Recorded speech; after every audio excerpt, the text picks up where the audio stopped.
I love how it tells me, take a breath, take a deep breath.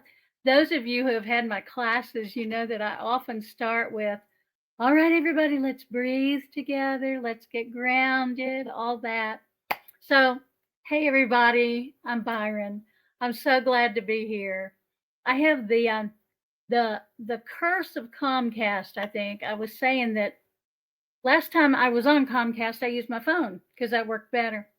But so this time I got my phone out and it didn't work. So I'm on the computer. So the lighting is a little weird, but y'all didn't come here to look at me. You came here to hear me, I hope.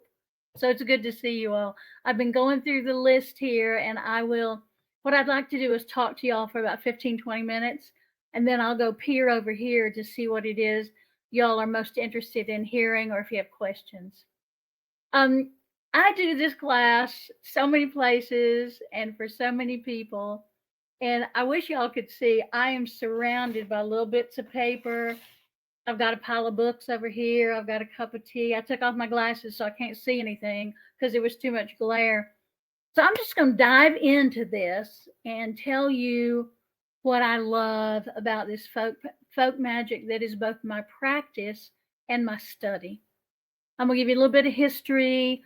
I'm going to talk to you a little bit about the culture because that's very important to me. But mostly, I am so happy to be here, and I'm so blessed about Llewellyn.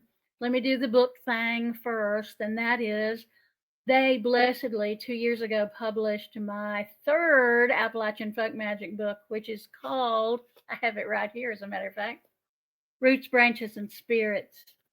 And that one has sold very well. There's obviously a great hunger to know more about folk magic and about folk ways in general.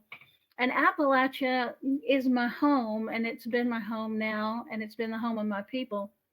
There's been Ballards in this part of the world since the late 1600s, so we've been here a long, long time. And it is both my study because a few years back, I got fascinated with the idea of the song catchers. Back at the beginning of the last century, people were coming into the highlands and the lowlands of Appalachia, and they would sit on people's porches and hear this music. And these people weren't from around here; they were from lots of different places. But some of them were musicologists, and so they would hear a song and they'd go, "Well, I know that song. We call it Barbara Allen, but that is the Ballad of Barbara Allen, and it is one of the child ballads." So they started tracking the musical legacy of the Southern Appalachians back to some of its roots. So I decided I wanted to be a spell catcher. So I started tracking Appalachian folk magic as I practice it back to some of its earlier roots. And that has been an adventure in and of itself. I have hung out with some beautiful Dyche people up in Pennsylvania. I've hung out in the borderlands between England and Scotland. I hung out in Ireland and I've hung out here and listened because the thing that is most important, I think, about any kind of magical or even spiritual practice is the listening. So you listen to the inner voice, your inner voice, that still small voice. You listen to your elders. And I just want to say to any of y'all out there who still have grandparents, talk to them, especially if they are from, well, this region, certainly, but any region in this country is going to have a specific set of folkways, whether it is German or Polish or African American or Native American. Listen to your elders and hear those stories. And don't, for heaven's sake, don't use the word witch with them because it'll scare them to death. But ask them about those old superstitions that the old folks used to believe. And you'll be amazed at what you'll hear. And you may have to read between the lines a little bit so that you go, oh, I get that. And I'm going to give you an example of that. And those of you who know me know that I'm perfectly capable of taking you to the very edge of a rabbit hole, telling you some long winded story, and then shove you down the rabbit hole, and then jump into the rabbit hole on top of you still talking, still telling that story. And then we come out somewhere else, and sometimes I don't even remember what we were talking about before. But we're going to try to be better today because we've got short time. And I'm going to tell you about the jar in the window. So when I was little bitty, we were visiting cousins. And like I said, I'm from here. So I got cousins in this county, which is, by God, Buncombe County. And I've also got cousins in Haywood, Henderson, and Madison County. Madison, we call it the Jewel of the Blue Ridge, but we also call it the Kingdom of Madison. So my people are from all around here, and we were visiting some cousins up in the cove, not too far from where we lived. And in the window was a jar full of broken glass. It was a cannon jar, a mason jar, y'all call them. And it had in it pretty pieces of glass, like the bottom of a 7-Up bottle or a mentholatum, or so it looked almost like stained glass. And I remember later in life, after I noticed it, I asked that cousin, "So what is all that?" And her explanation to me was, "Well, the children are outside barefoot all the time, and I don't want them stepping on something and breaking it and cutting their foot. So I just put it up there and I put it in the window in that old jar. And it's just like when the light shines through it in the summertime, it's just like stained glass window in the church, isn't it? Isn't it pretty?" Well, that's beautiful, and that's how it came down to her. And she said, "My mama did it, my grandmama did it too. They all did it." Well, what I came to find out in my spell catching is that that's an old technique for keeping malicious fairy beings outside your house. There was an understanding years ago that these beings who just wanted to come in and mess with you, that they couldn't go past something with a lot of edges without stopping to count them. So they'd stop and count the edges, 1, 2, 3, 5, 7, but they weren't very good at counting. So it would hold them there in the window, and they would never be able to get into the house in order to really cause mischief. Isn't that interesting? And I find again and again there are parts of the folk magic that I practice that have logical, scientific explanations, and some of it that doesn't. One of those I'll tell you is about catnip. So when I was growing up, it was believed that if a baby started getting fussy and fevery, that you were to make strong catnip tea. And that's plain old catnip like you give to your kitty now. And some of y'all probably have it as a tea. So you were supposed to make very, very strong catnip tea. And you were going to give that to the baby, because if you didn't do it, hives would break out inside the baby's body and the baby would die. And that was the conventional wisdom. That was our understanding. So here you are, and you maybe have 3 or 4 other children because you have little or no control over your reproductive cycle. Yeah, we could get to that in a minute. That might be a whole different conversation, though. So you might have a whole bunch of children. You may be a subsistence farmer in the foothills of southern Appalachia. You work really hard. You probably aren't well nourished. And so you sit down with yet another sickly baby. You hold it to your breast and you feed it this strong catnip tea. And maybe you put it on the edge of a rag and you just dribble it into the baby's mouth. Or maybe you take a little sip and then with a spoon, you put a little spoonful in for the baby. But the point is, the mama takes a sip, the baby has a little. The mama takes a sip, the baby has a little. But what we know about catnip is that it's a soporific. So what happened in those situations is that the baby calmed down. The mama calmed down. Everybody just chilled out for a minute. And what happens then is that if you are a breastfeeding mother, your milk comes in better. The baby has a chance to relax because now it is not fretting about being hungry or scalded or whatever the problem is.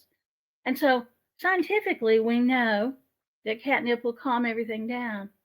But the understanding was that this thing that grew in everybody's yard would help that baby live.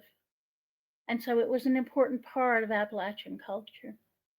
And much of the folk magic that we practice, and I got to say this right up front, this stuff comes out of a Protestant Christian point of view.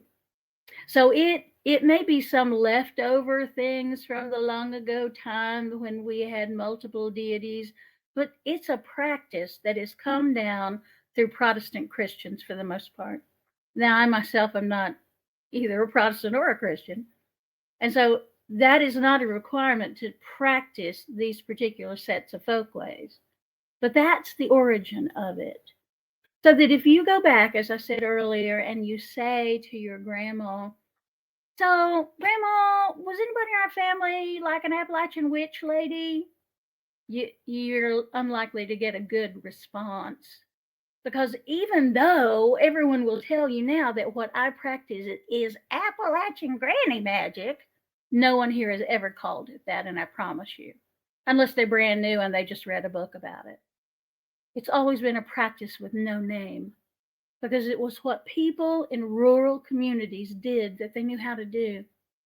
So in my family, my grandmother had what we would now call precognitive dreams, but back then they were referred to as prophetic dreams.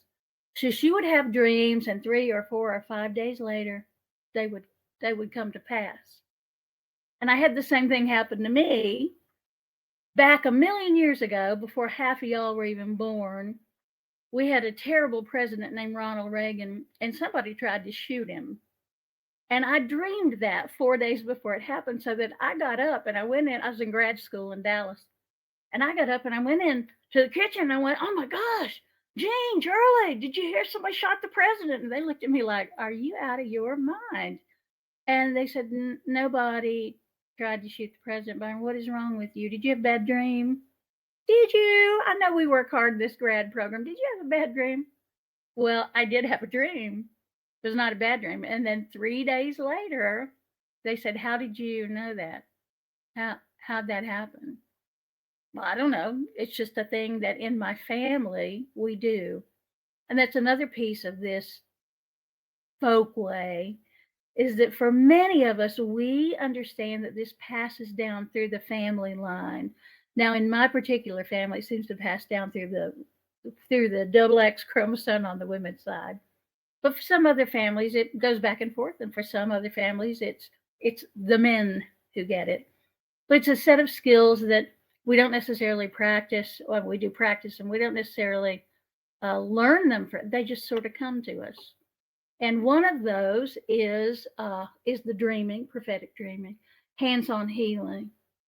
I had a great aunt who was my grandmother who had the dreams. It was her sister, and she could talk away a wart, so that you would come to her, and you would present the wart, and she would, let's say the wart is on your hand, she would just rub the area of the wart with her thumb, rub, rub, rub. The whole time, though, she's saying, I don't know why people come to me about this sort of thing. I mean, I've got no authority really over it, but how's your mama doing? And are y'all having chicken for supper tonight? And she'd have this whole sort of gentle conversation with whoever had the wart. And then she knew when the work was done, and she would raise her hand up away from it. And then she would say, well, now, go on home, tell your mom I said hello, tell her to save me a piece of that nice coconut cake next time she makes it. And 3 days later, the wart would fall off. And I've heard this from countless people about my great aunt, but also about other people. And what we know now, or what might be possible if we could study it, is that there may have been something in the chemical makeup of the oil on her skin, that interfered with the virus that causes warts. But we haven't really studied that. So for us, it was a skill that this particular great aunt had, and people came to her all the time for. So these folk ways have followed us now for many, many generations. I am in the southern highlands of Appalachia, and I will call it Appalachian. Most of the people in southern part of Appalachia say that.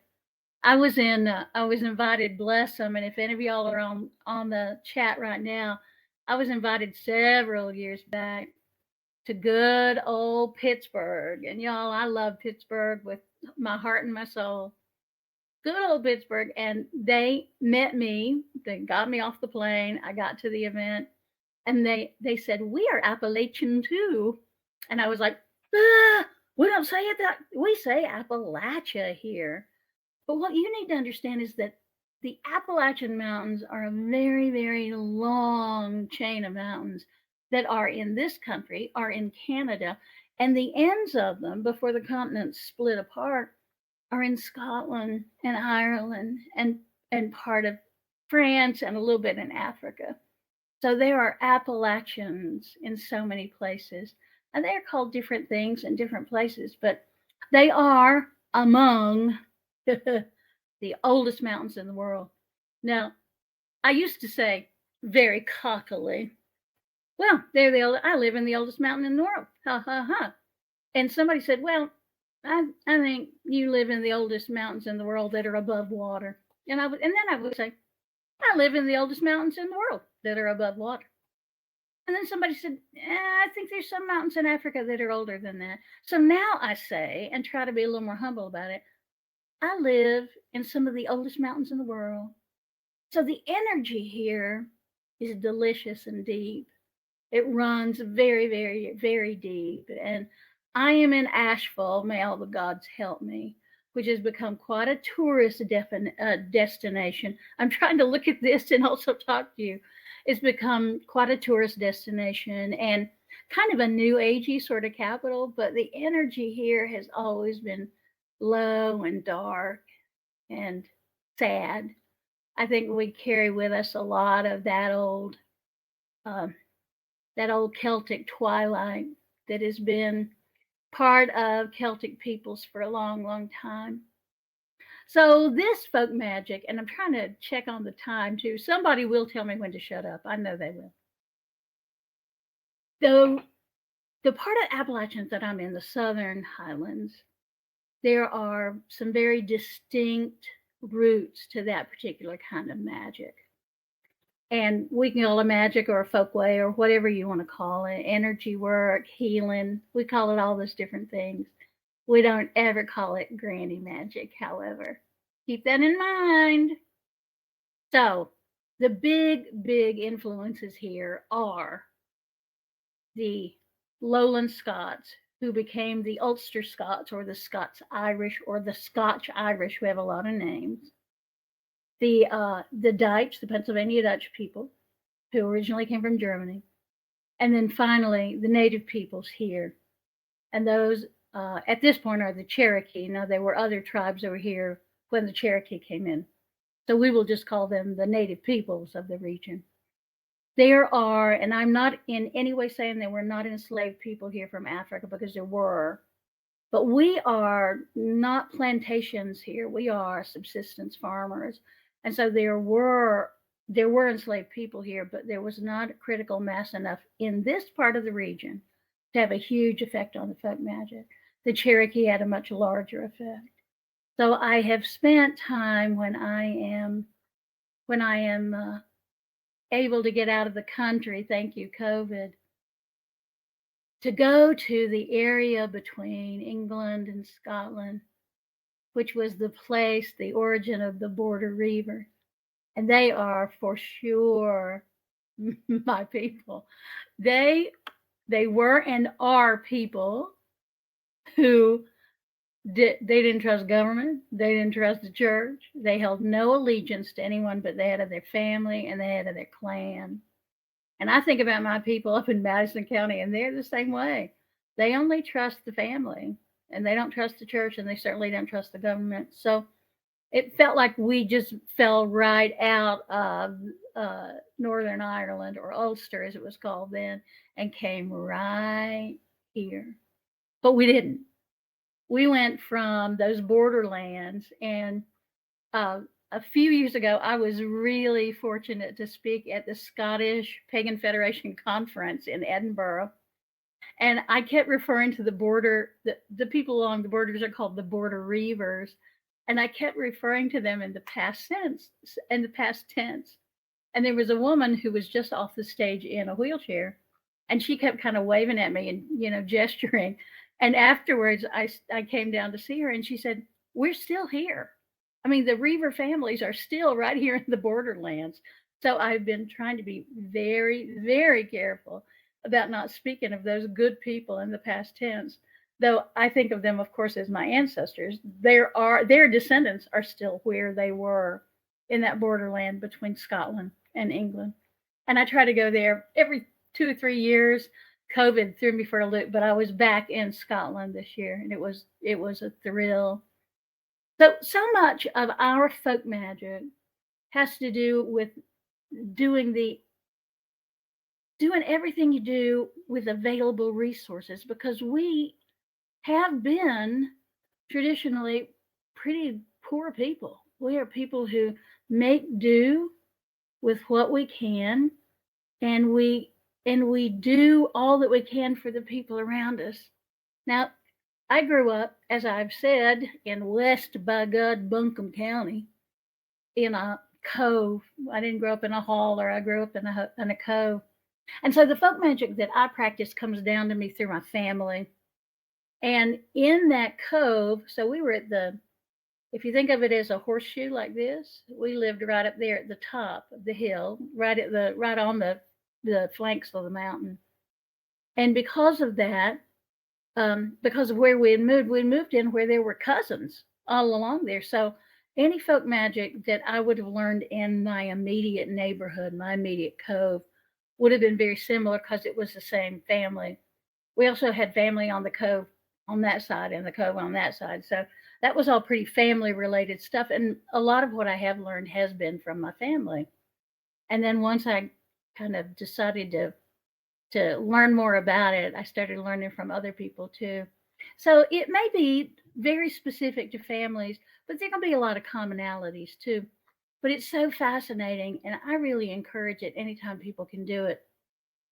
I encourage you, if you practice any kind of folk magic, that you go ahead and talk to other people who practice it, because it's fascinating. And it's fascinating to talk to people who come out of different regions, people who come out of different countries, because there are commonalities about folk magic that I find fascinating, like the use of eggs is almost universal across every folk magic practitioner I've met.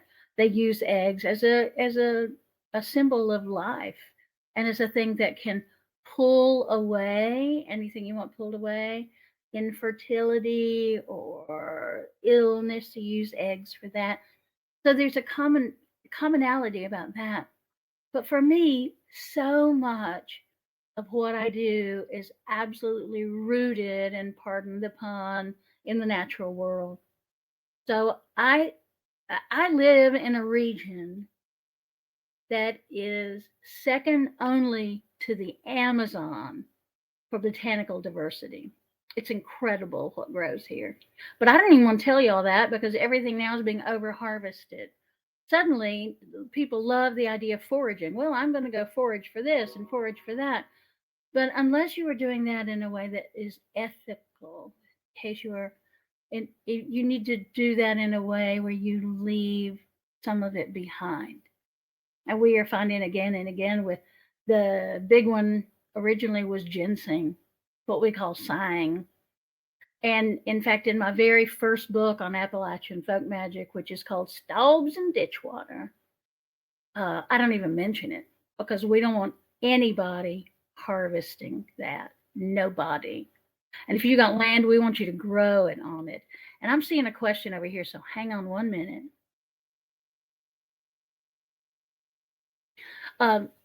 No, I have never found people who were reluctant to talk to me about it. Once, well, the question is actually, were there people that I talked to who had certain practices they did not want to share?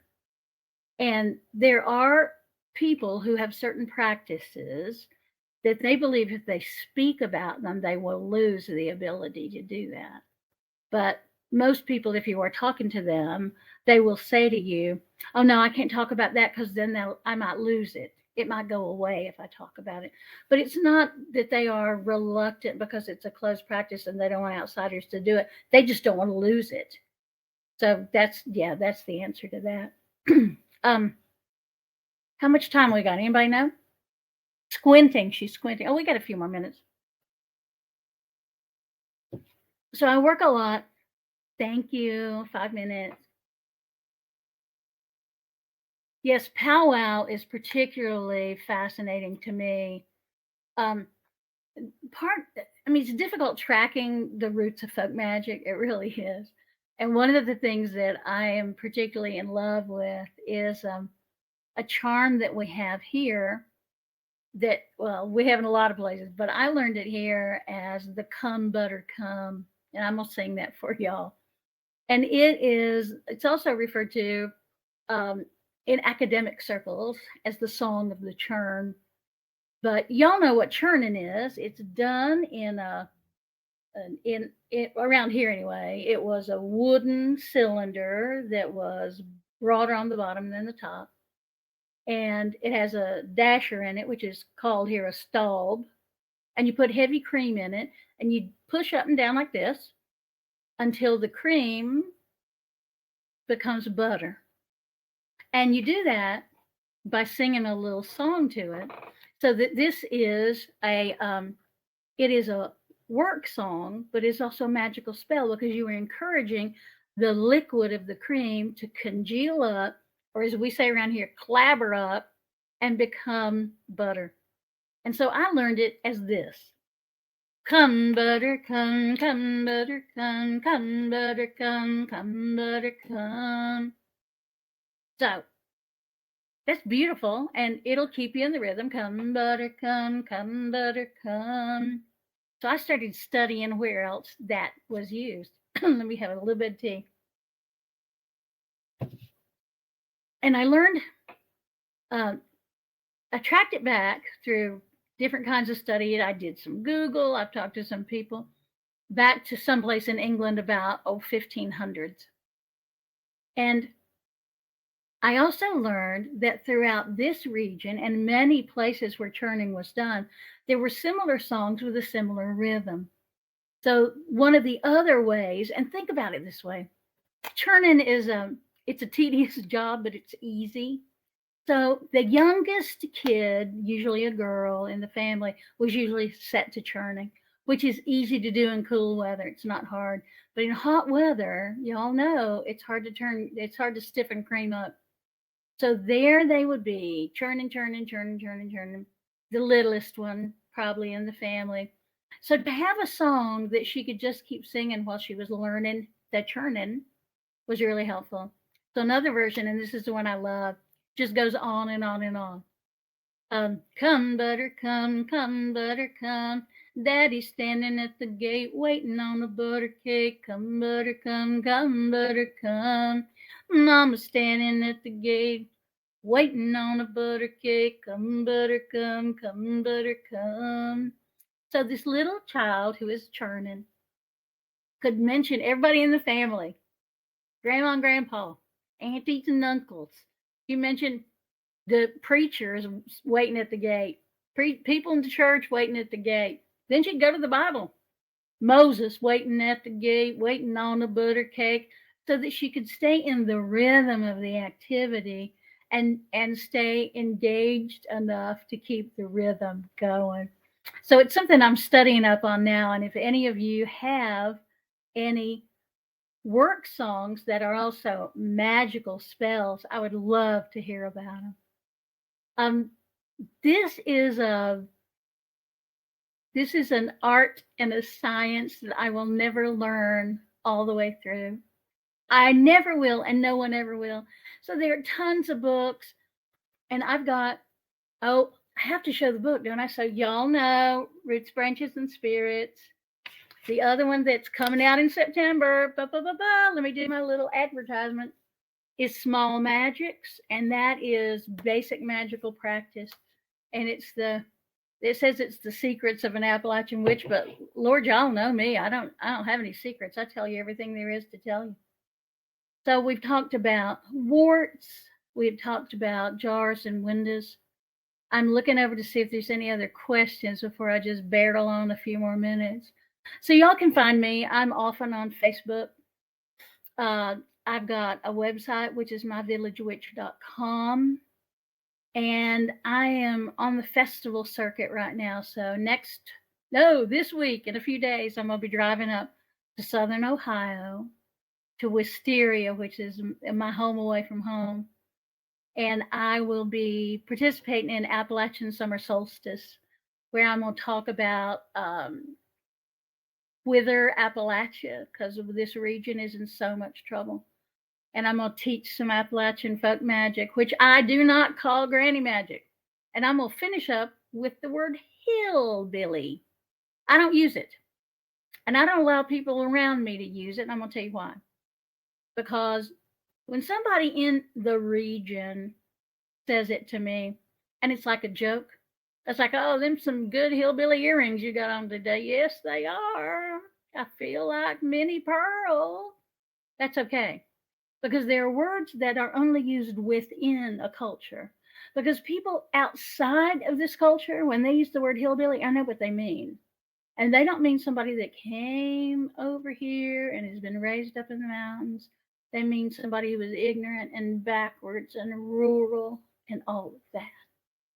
So, if you are with me, I'm going to ask you not to use that word and to instead to dwell with me in the magic of this place and the deep energy of this place and the Celtic, Cherokee, German, African twilights of this place, this beautiful, old, much abused region.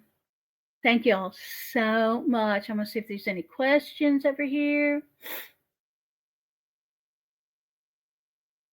Well, Stephanie, possibly you feel that way because you have not yet learned to put up some shields around yourself so you don't feel everything's going on.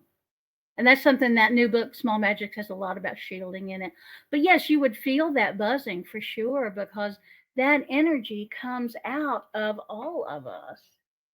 Maybe time for one last question. Is there anything, Llewellyn books, that I have missed that we need to address? Grandmother Care did it. Gosh, I don't know about the bumblebee. I've got a wasp that sits on my home altar, on my ancestor altar, but that's a whole different. That seems like it might be a private thing, but I don't know. If you find out, let me know, would you? You can get signed copies of my books by ordering them from my local independent bookstore, which is malaprops.com. And they will call me because I live about 5 minutes away. They will call me and I'll run up there and sign it for you, and then they'll ship it off. And if you want to order the new one, Small Magics, you can order it through Malaprops. And I think at this point they got about 200 books on order. And they will sit me down up there with a bunch of pens and a cup of tea, and I will spend one whole morning signing books for y'all. Oh, Karen, thank you. And yes, y'all can find me on the Weird Mountain Gals podcast, where I talk, Alicia and I talk about all kinds of Appalachian stuff. It comes out on Sunday evenings at 7 o'clock Eastern, and you find that anywhere you find a podcast, and it's Weird, WYRD, Weird Mountain Gals. Oh, a Buckeye's for luck, and also Buckeye keeps you from getting rheumatism. The rheumatiz. No, if it's a grandma who carried the bumblebee, it would be unlikely that she would think of it as energy and motivation. But she might think of it as a way to bring honey for the wallet. But bumblebees are not big honey makers because the whole colony dies. The queen is the only one left of bumblebees. So I'm gonna ponder that. That would be fun. Yes, Earl, I will be on that. I'm gonna be on a whole bunch of different podcasts because we got a book to sell, and plus I love doing that. Can y'all tell? I love talking and telling stories. Well, Heaven, it may not be on Apple. I thought it was though. You can certainly find us on Podbean and I don't know everywhere that I know of. The Ozarks, yes, and Ozark folk magic is very similar to Appalachian. Oh, thank you, and thanks for posting the Malaprops link. Thank you. You can get any of my books there. I've got, gosh, how many books have I got now? 6, and then 7 coming out in September. And y'all, Llewellyn, bless y'all, they trust me. And I'm working on a new book for them. which is called Feral Church, Finding the Goddess in the Wilderness. And I'm in the midst of that now. And there's my Sabrina. Hi, Sabrina. Well, thank you. I feel less less fortunate than I just I feel less knowledgeable is what I was going to say. Then I just feel fortunate to be here. Thank you all so much. We are being rushed out the door. Appreciate you being here. Check in with me if you want to, and if you can get me at info@myvillagewitch.com. Thank you all, and thanks, Llewellyn.